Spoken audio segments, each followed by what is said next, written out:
The year is 1480 CE, and you are born in Tenochtitlan, the capital city of the Aztec Empire. Your father is a Calpulli sandal maker, a commoner, which means he works and pays tribute while asking the gods for good seasons. He is a steady man, not loud, not ambitious. All he cares about is making good sandals. On the other hand, your mother weaves cloth. She is the kind of woman who's quick to laugh but quicker to scold. Still, she dotes on you.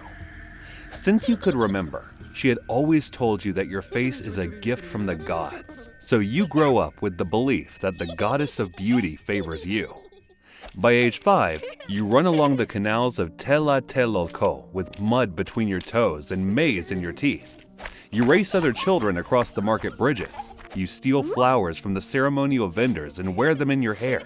The first time you get caught, you flash a smile, and the vendor forgives you. From that day on, your face becomes your cheat code. Years pass, and you turn 14. Your beauty has grown so much, you make strangers collide. You think nothing of it. That's how your life has always been.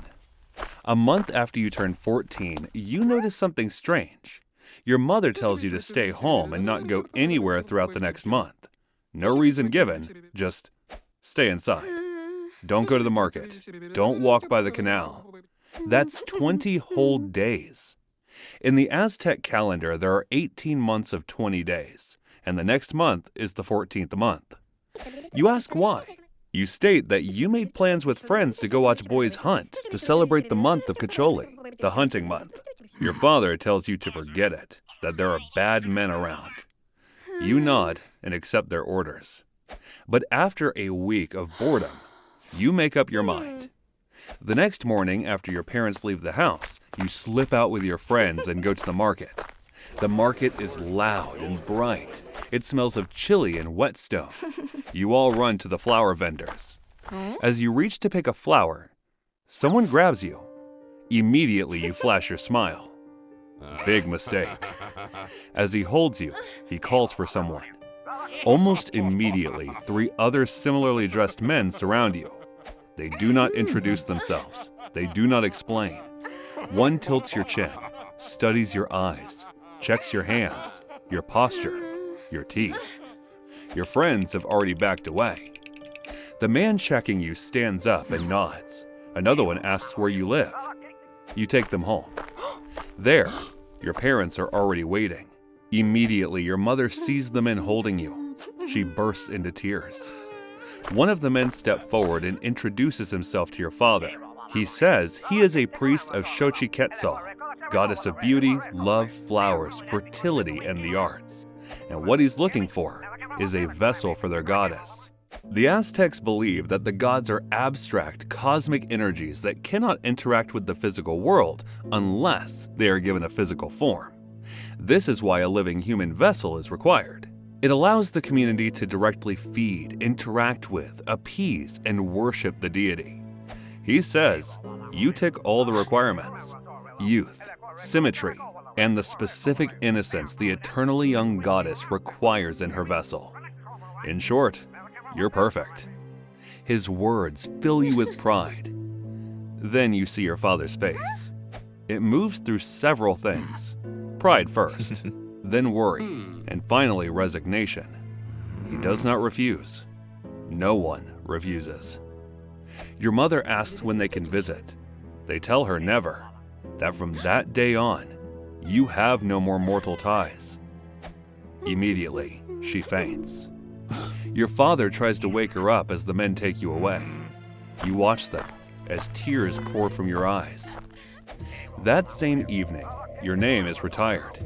You are now Toxcatl, precious feather flower, the goddess of beauty, love, flowers, fertility, and the arts. The first morning is disorienting in the best possible way. They bathe you in water infused with flowers. They oil your skin with something that smells like honey. They bring out the regalia piece by piece, jade at your throat, jade at your wrists, and a huipil so finely woven it catches light like water. The headdress alone takes 3 attendants to place correctly. Marigolds are woven into your hair. Then dahlias. You look into the obsidian mirror and do not entirely recognize the face looking back. But what you know is that it is the most beautiful thing you have ever seen. For the first week, you allow yourself to think, perhaps this is not so terrible. The food is extraordinary. Cacao, tamales with squash and chili, and fruits you didn't know existed. You sleep on a raised platform with woven blankets. Attendants anticipate every need before you do. When your procession moves through the city, citizens stop walking and bow, not to you, but to the goddess in you. Still, you claim it all. You miss your mother. You miss the canal and the noise of the markets and the specific smell of your father's workshop. But you are 14, and 14 is young enough to believe that comfort is a reasonable substitute for home. You tell yourself this at night when you feel like crying. Some nights it works. Then the visits start. The first priest visits at the end of the second month, Aztec months. He enters the chamber in the evening with the composed bearing of a man arriving for a scheduled appointment. He looks 50. His regalia indicates that he's a senior priest. He addresses you as goddess as he bows. Then he speaks the formal invocation, a practiced sequence of nahuatl that you have heard in ceremonies but never directed at you personally. He says what he has come to receive. You don't understand at first. You ask him to repeat himself. He does, patiently, still in the formal register, still addressing you as goddess. He explains that Toxcatl is the divine patron of sacred pleasure, that worship of her nature is worship of her, that you are her, and this is devotion. You are 14 years old, and you are alone in a chamber with a man who has just explained your function using the word devotion. There is no one to call. There is nowhere to go. The absence of the guards and your attendants says a lot already. Then, he worships. After he leaves, you sit still for a long time. The next morning, attendants come in and replace the flowers in your hair. They say nothing. The second time is a different man, younger. He's also of senior rank and just as devoted. By the sixth time, you have learnt to endure, a skill your body develops before your mind decides to. By the 20th time, the men are less senior. Still priests, still framed as worship, but the reverence has loosened at the edges. Some speak to you less formally. Some bring offerings. Some don't bother. One talks about temple politics the entire time as if he's given the goddess a rundown of temple schemes. You don't speak. You have learned that the goddess does not require a voice, only a presence. Still, the flowers get replaced each morning. The visits continue. And you stop counting. 7 months into your divine life, a senior priest sits across from you and explains that you have a role in Toxcatl, the festival dedicated to honor the warrior gods, Hueypachtli and Hueypachtli, during the dry seasons before the rains. But before anything, he tells you a myth first. He tells you that in the beginning, Toxcatl belonged to Tlaloc, the rain god, the one who fed the world. She was his wife, and she was happy. Then Toxcatl, the god of night, took her. It was said that he ripped her out of Tlaloc's paradise and brought her to his realm, and so she became his wife. The priest tells you that you, Toxcatl, the vessel, will reenact this myth during Toxcatl. He also tells you that a man has been walking the streets of Tenochtitlan for nearly a year, carrying the role of Toxcatl inside him, that you and 3 other goddess wives will be brought to him and live as his wives for 20 days, and that at the end of those 20 days, he will be sacrificed. You ask what will happen to you after Toxcatl. He tells you that you'll return to your temple. You nod. You have been nodding for 7 months. That day, you're brought to a courtyard somewhere distant. There, you meet 3 other women, the goddess wives. The first one is around your age. You're sure she's the vessel of Shilona, the goddess of young maize, since she's carrying a basket of corn. The next one you notice is a woman wearing a skirt of mummified snakes. You realize she must be the vessel of Alatonan, the goddess of the deformed and outcast. The last one is the vessel of Hueypachtli, the salt goddess. She's the first person you've met since you were selected who speaks her mind without calculating the cost first. She takes one look at the formal procession assembling around you all and says quietly that you four are the most overdressed women in Tenochtitlan, and that at least the food had better be worth it. You laugh.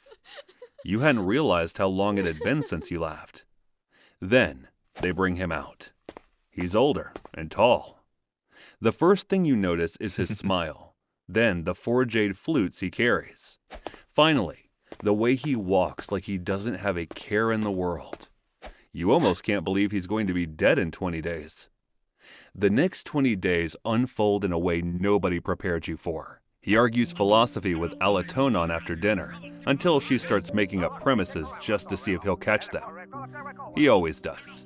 He teaches Shilonen the wrong names for constellations, elaborate fictional names that make her cry with laughter, and she believes every single one of them. He loses to Hueypachtli at the stone game 7 times before winning once, and the expression on his face when he wins is so disproportionately triumphant that all 4 of you collapse. But with you, he's quieter. He looks at you sometimes the way the myth almost explains. Toxcatl, who took Xochitl because he couldn't help it. You don't know whether he's playing the role or something else is happening. You suspect he doesn't entirely know either.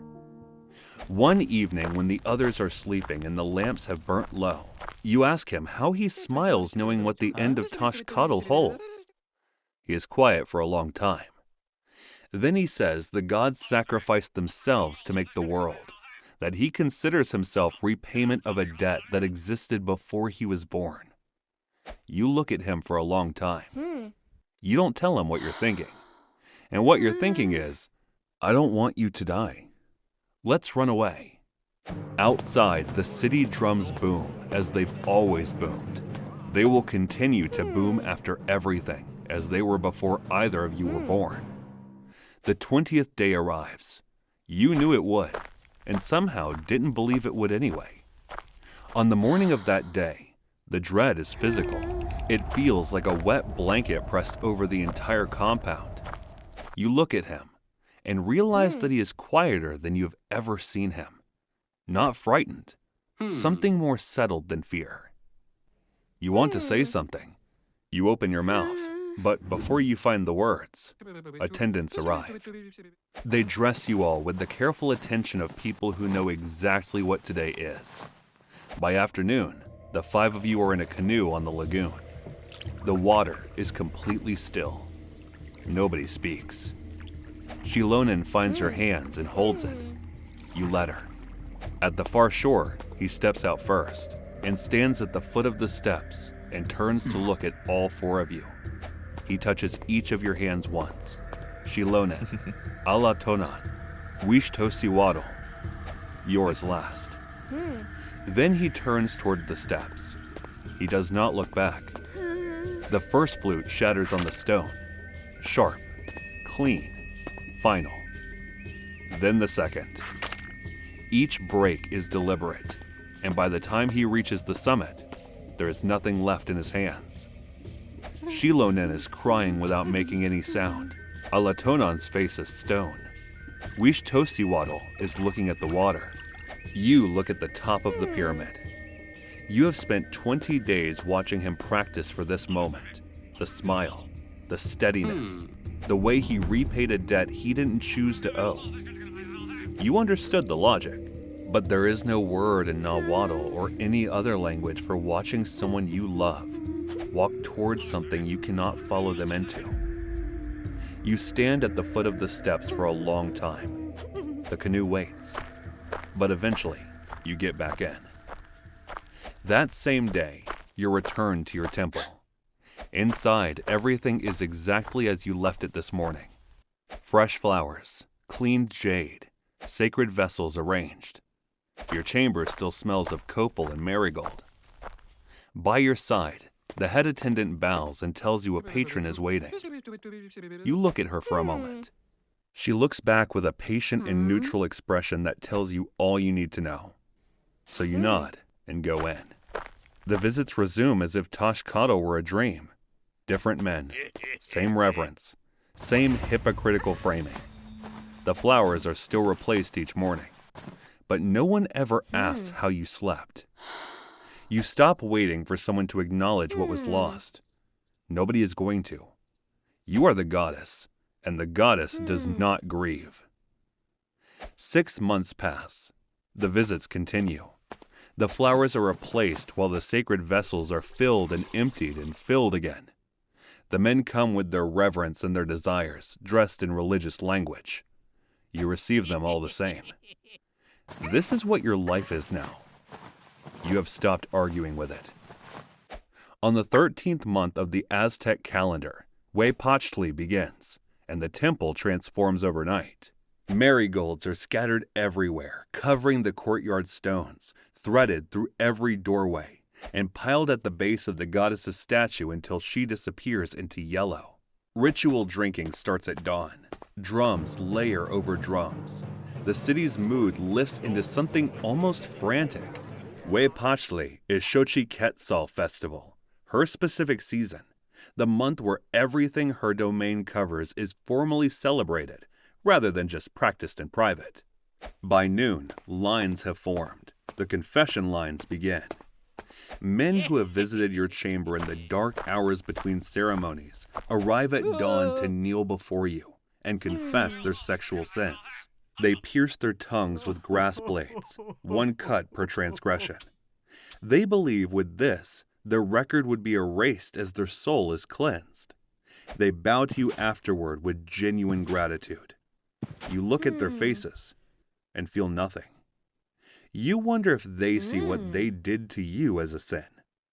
Still, you don't ask. After all, the goddess is all-knowing. But today, there are more visitors than usual, more ceremony, more everything. You expected this. Hueypachtli is exactly what you are for, and the city knows it, and the temple knows it, and the men lined up in the courtyard know it. The attendants dress you with unusual care this morning. More flowers than usual, additional jade, the finest wheat peel available. You notice. You don't remark on it. The festival requires a full presentation. Then the head priestess comes in and sits beside you. She takes your hands, smiles, and tells you tonight is special, that the goddess's power has been fully realized in you, that the Tlatoani, the ruler himself, has requested your presence at the pyramid tonight. She tells you that it is the highest honor a vessel has ever been given. You thank her. You have been trained for 13 months to receive things gracefully. The procession begins at dusk. Torches line every causeway. Drums layer over drums until it sounds like rumbling thunder. You proceed through the streets you have walked for 13 months, and the crowds part and bow the way they always have. The Templo Mayor rises ahead of you. You climb. 40 steps. 60. The city spreads below you in every direction. The canals catching torchlight. The floating gardens dark and still. The causeways packed with people who have come to watch the goddess arrive. It is the most magnificent thing you have ever stood above. You think briefly of your father's stall in Tlatelolco, the canal, your mother's hands. You look down, hoping to see something familiar, but the attendants hurry you along. At the summit, the priests are assembled. The stone is there. Immediately upon you seeing the stone and feeling the hands on your shoulders, everything makes sense. You finally know why you never met the woman who held this role before you, why the head priestess smiled exactly the way she smiled, and why you were never told about the knife in Tlatoani's hands. Still, your realization changes nothing. Hands press you down. The stone is cold against your back. Above you, the stars are scattered across the dark. The same stars he used to rename in the evenings. You look at them. The drums do not stop. You do not stop being the goddess. That was never something they were going to let you choose. You watch the Tlatoani say, Toxcatl, we sacrifice this vessel to you to ask that life and flowers would return next year.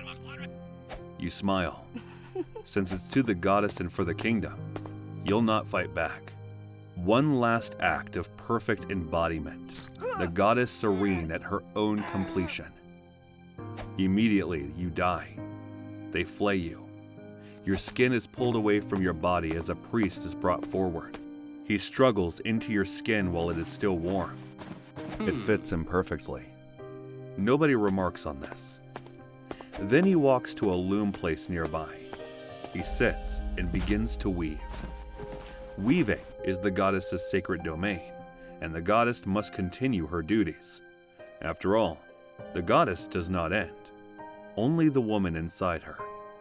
Around him, the sacred women kneel and weep. They weep for the goddess whose skin the priest wears.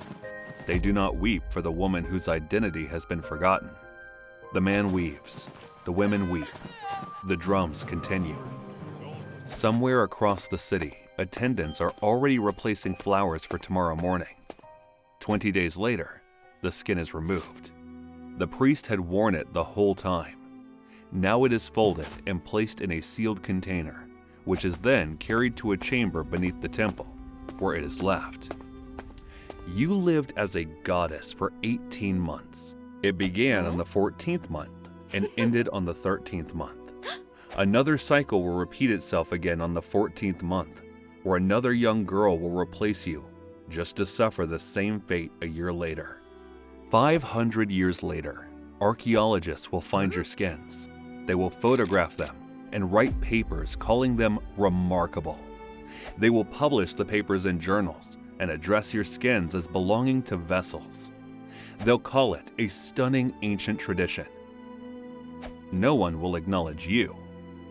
The truth is, since the day you were picked, no one saw you for you anymore. They only saw the goddess. Well, everyone except him.